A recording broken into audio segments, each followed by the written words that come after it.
I couldn't imagine not being on the move all the time. Like, Right. I try to sit at like a coffee shop. I can't do that anymore.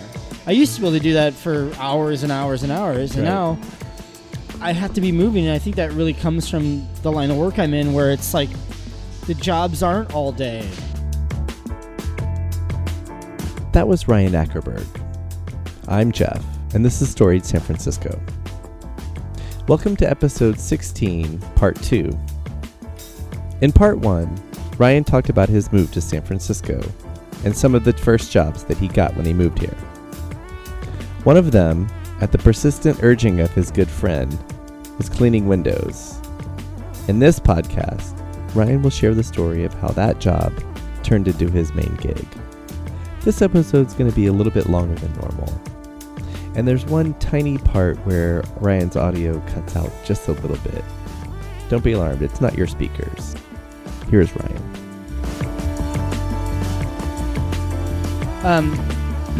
So basically, we can just start right out of the gate then, I suppose. So once I felt kind of like I had a footing with this city a little bit, and this is probably, you know, that's the neat part about San Francisco is you can learn it so quickly if you have the opportunity to. And usually if you do as I did, which is come here with no plan at all, you do have the time to walk around. You're open to anything. And so I did kind of get a grasp on the city a little bit. And so I had these little piddly jobs that I did out of necessity, and Fallbacks to sparrows. Yeah. Originally fallbacks. Exactly. And they were like, fallbacks, and then they became the thing because I couldn't tolerate sparrow for one more second. Right. And evidently my intuition was correct because, again, they did shut down. But to touch on again what happened, my buddy tapped me on my shoulder, and he was like, talked about cleaning glass. Well, I have to go back farther than just that time, because I used to, like I said, I can't really I can't sit anymore at cafes or anywhere for that long because my work takes me all around the city all day long. So I'm doing like estimates, or I'm getting guys to jobs, and we do like 4 or 5 jobs a day now. And this is in my window cleaning company that I have. And so it just is like a whirlwind all the time. And so I get too fidgety. Is this okay sitting in a bar? Bars recording? are great. Yeah. Alcohol really helps with that. It slows you down. And yeah. See, and coffee is such a bad idea, right. but it's a great business idea because it gets people the hell out of your space because they're just too jittery. That's why I have a hard time. People that just sit at cafes, I look at them like, what the hell are you all about? You know? Anyway, so, but back in the day, when I was in Boulder and I was bartending, I wasn't doing anything with myself but being young and making money and drinking. I could sit at cafes. I had no responsibility. I didn't tap into this whole doing stuff thing yet. Mm-hmm. And so I would be sitting at cafes, usually drinking coffee. It'd be 2 p.m. because that's when I finally woke up from the night before. Mm-hmm. And I didn't have to be to work until 7 or 9, depending on the shift. And so I would just be sitting there, and all of a sudden my buddy, his name is Lyle, he's the one that tapped me on the shoulder years later in San Francisco, but he would call me or text me and harass me about coming to San Francisco, and he would talk about cleaning windows, and I thought, what an idiot person this is. Like, why would I want to be doing that? Get dirty, and like I'm sitting there thinking, like, I made $600 bartending to college kids last night. Right. I work 3 to 4 shifts a week, and then I do nothing. Right. The rest of my time. Why would I throw that away? Would I move to a city I'm not familiar with and clean windows? Of all things. First of all, I hadn't even heard of that being a thing. Right. I just thought that's just was done I didn't even think about doing that. Right. And so that was already in my brain. So when he tapped me on the shoulder that day, it blew my mind because I had tried to get a hold of him, but his answer machine was actually a woman, said, "Thank you for calling." And as soon as I heard that, I just hung up. But what she had said, had I hung on just a second longer, "Thank you for calling Lyle's phone. This is his girlfriend. Please leave a message." I didn't do that. I just thought, well, that's not his number anymore. And so I was blown away to have him tap me on the shoulder. And it was really welcoming because, again, when you're in a new city, you feel kind of, it's nice to have another person. How soon was that after you moved This here? is weeks. So that was your first... Not even. It was probably a month. That was your first San Francisco as a tiny, tiny place. Exactly. Where you're like, my friend from Boulder, who's been bugging me to come out here, who I haven't been able to get a hold of, Yeah. in a couple weeks, tapped me on the shoulder. And that really gives you an insight of what kind of person I was at the time. This is Ryan Akerberg, who just got a phone 2 years before this. This is a Ryan Akerberg who finally got a bank account. Right. Like, for a long time, I would just deal in, Sacagaweas. Oh, I was yeah. into that thing for a while. Just a complete idiot. Yeah. So... I still love the coin, for the record. So great, yeah. And, of course, Gold. it just didn't catch on. The weight's good. But I'm there. Good. Whenever this country's ready, I'm there. I can easily go back to that, yeah. I'm there. Anyway. So anyway, that insight of how, I didn't even wait another second to hear that it was his phone. I just hung up and just gave up on him. Yeah. He's gone. Out of my life. Done. No more Lyle. Sorry, Lyle. You're out of my life. Was it in the back of your head? Maybe he's here. That he's here? Yeah. He's probably here somewhere. Maybe it's but I'll never know. Just there, yeah. I probably live here for the rest of my life, and I'll never see him. Because at the time, San Francisco seemed so huge. Mm-hmm. And then it was a startling thing to have him tap me on the shoulder and me turn around and go, it was one of those things where it was like out of a TV show. I literally turned back around and had to assess, what? And then it was him, because I think there's no way. I don't know anyone out here. Right. It was one of those things, too, when you move to a new place. You're looking, you think, you start looking for someone you know, but you don't know anyone. Right. So to have someone you actually know tap you on the shoulder, I think that's why I gave in and ended up cleaning windows, because he said, "Do you need a job? I can probably get you a job cleaning windows." And I thought, that's insane. I was like... Still, even though you were already here, and yeah. you kind of... I thought, you could have used... There's no way in hell I want to do that. So Go away. Still hey, Lyle, still no on... Yeah. But I was kind of the guy where I was like, yeah, it's cool. Maybe. But in my head, I'm going, what the hell are you talking about? Well, he's nothing if not persistent. Yeah. And he is. And you're very... Yes. You nailed him. So with that being said, I immediately fall out of love with the fine dining industry. Abruptly quit that, and then I thought, man, I really do need more money. And I had these little gigs, and so then I started cleaning windows. And it was awful. It was exactly what I thought it was going to be. It was horrible. It wasn't hard. Like, you're not building a building. You're not lifting concrete all day, But it's hard in the way that you're... Like, everyone looks through glass, right? We just did. Right. We did. We just looked at through glass. It's another thing to then have to see that glass and see the dirt on it and make it look like there's nothing there. Right. That aspect of it is something now, as somebody who owns that business, blows my mind every time I train a new person to clean glass. I remember that feeling of you immediately realize how hard it is.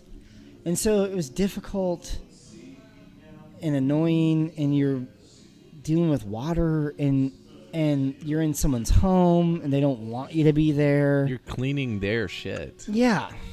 And they're literally like dirty glass, and you work up high, super high ladder work and hanging out of windows and stuff. It's just not a comfortable work environment. Well, and also, it's things that people don't want to do for themselves. Yeah, exactly. That's why they hire professionals. It literally, is you're the guy that cleans up the horse manure after the horse in the parade, while the homeowner is the person enjoying the parade.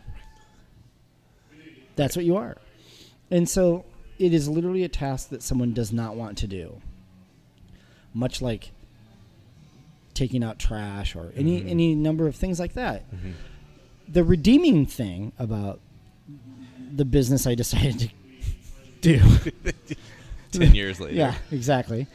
The line of work that I'm in now is the fact that it's instant gratification. You're literally taking that piece of glass and making it look like nothing's there, and it's instant.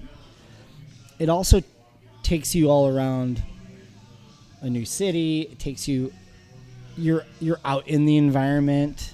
You know, you don't have to be inside. Right. You get to see amazing homes. You get to meet crazy interesting people. Yeah. You know, like, so that You should start a podcast. I should. I'll just keep coming on this podcast. What are you talking about? Your windows are super freaking clean. You could... Yeah. And by the way, tell me your story. Yeah.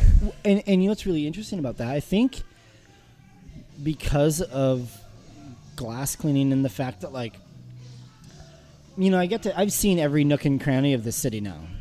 I kind of like to think that 2 years after owning my business and 3 years after ever picking up a squeegee, I probably know the city. I probably knew the city better than most people that grew up here their entire lives. Right. Now, approaching my 11th year doing it, there's no place you could ever tell me about that I haven't been. Right. You know, and I mean, there are places in the city that no one goes to. Yeah. Because there's like a side street that is literally half a block that doesn't exist anywhere else. You know it. I've been there. Yeah. You know? That's always been... At least turn the van around. You know, like I've been Totally. there. Yeah. That's been one of my things is like, I've lived here for coming up on 18 years, and there's still significant swaths of the city where I'm like, when I'm there, I'm like, I had no fucking idea. Yeah. Like Monterey Street. Yeah. I have some friends who live out there, and a few years ago, the first time I went to their house, I was like, never knew this existed. That's a main artery for me to get through the city. Yeah. Like Monterey, it's a great for artery. me, I cruise Monterey every week. Yeah. Right? And it's because it helps me get to the outer mission quick without having to go on the interstate possibly. You know what I'm saying? Yeah. So I agree, but why would you ever go out there? Right. You wouldn't. Right. If you don't know somebody or have work. Or you were priced out and had to move. No.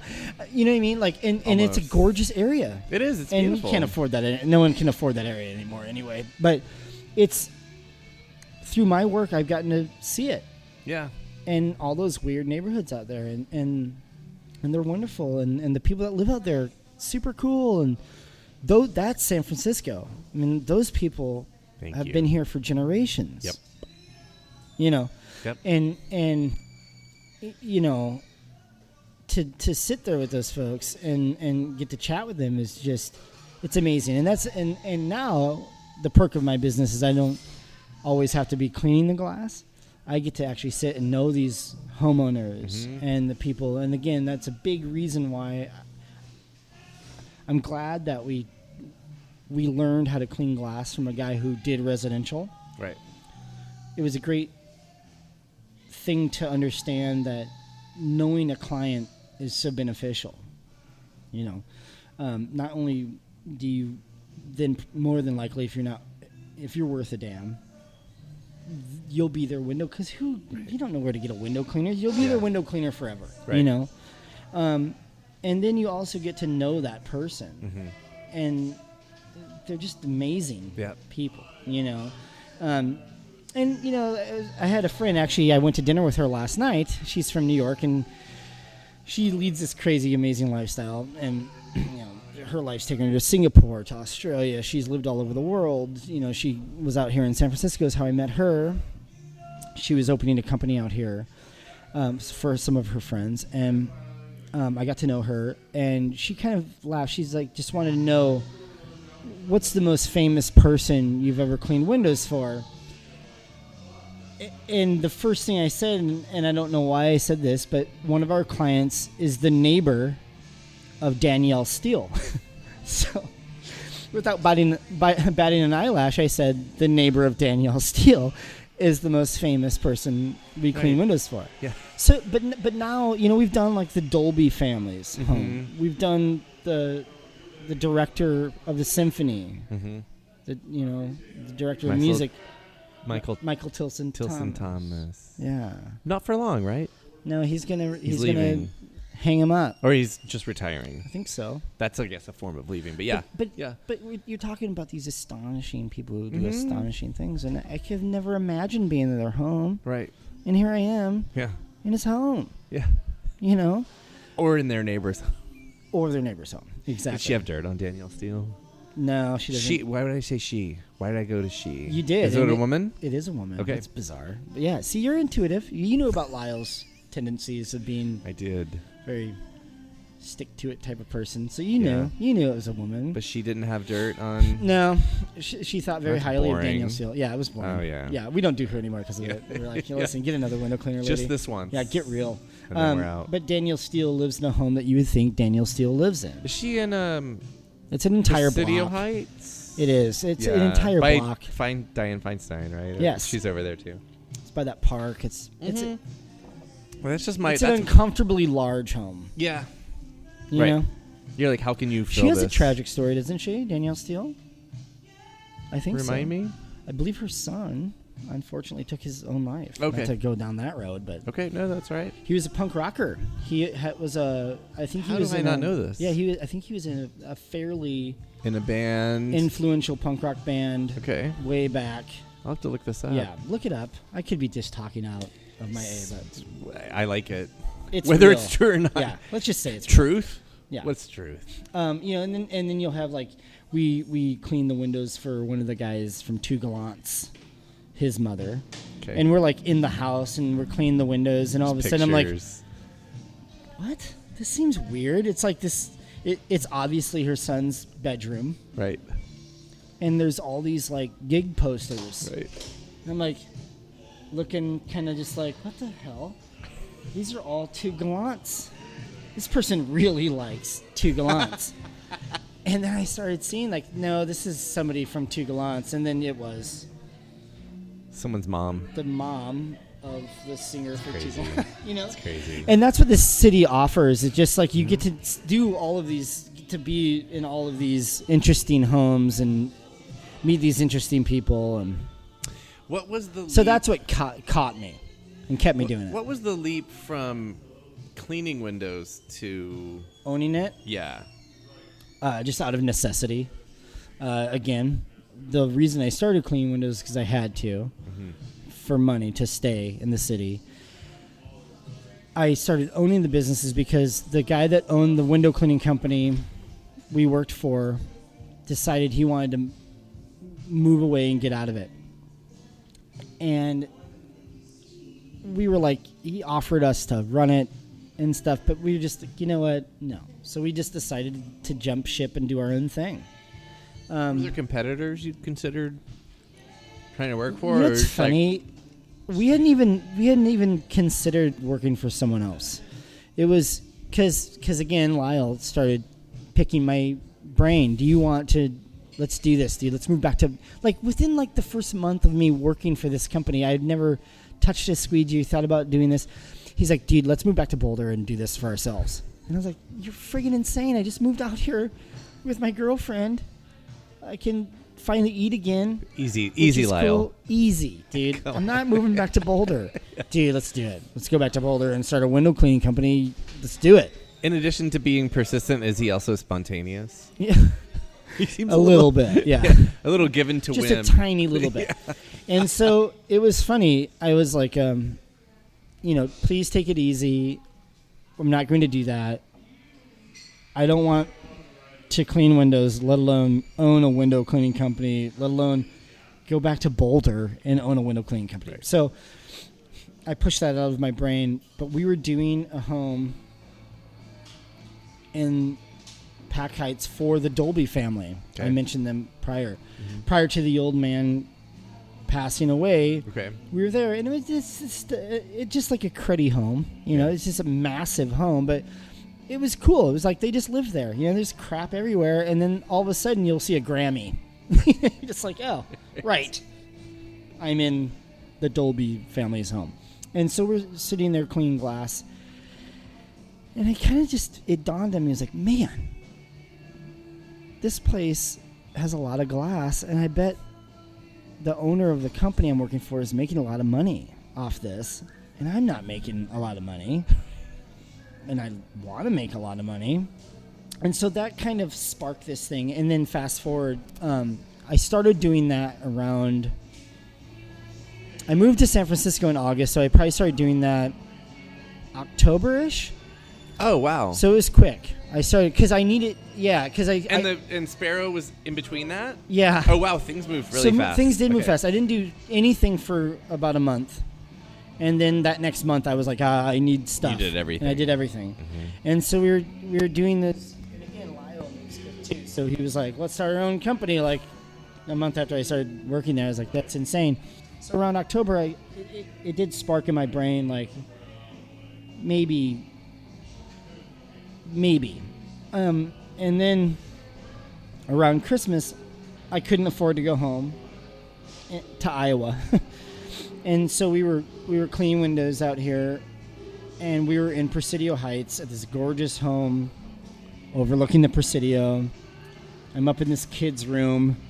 He's coming back from college, and I'm just like, his bedroom overlooked the Presidio. And I was thinking to myself, you can't clean windows for a company and be a busser if you want to have a home that overlooks the Presidio. Turns out you can't own a window cleaning company and have a home that overlooks Presidio either. But you're working your way up, yeah. But at the time, I was like, maybe doing this for us wouldn't be a bad idea. And then within another few months, he told us he wanted to stop doing this. Out. And then we started a company, and we were at a bar that my girlfriend worked at. And this is no joke. Can we say which one? No, okay, it's a defunct bar now. Oh.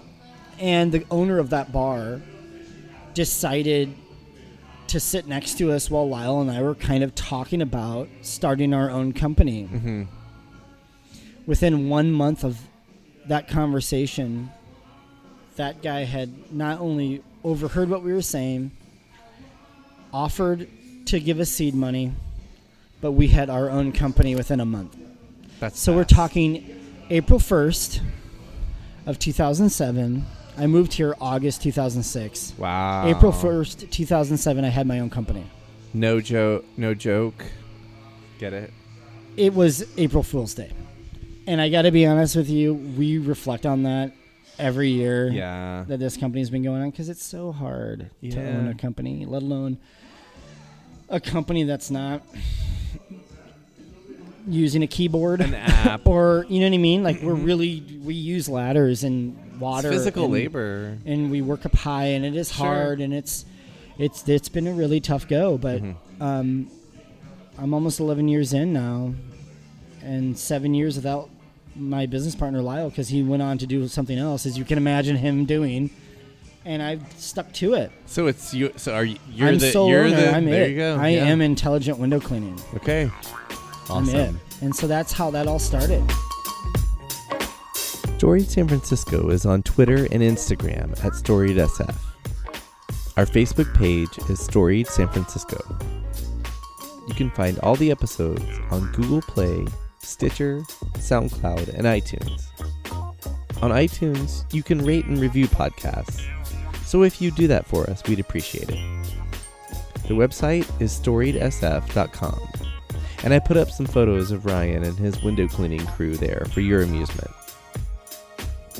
Our email is storiedsf@gmail.com. Music for the podcast is by Joe Big Ale. Thanks for listening. Check back next week when we'll hear stories from Amanda Guest of BFF.FM.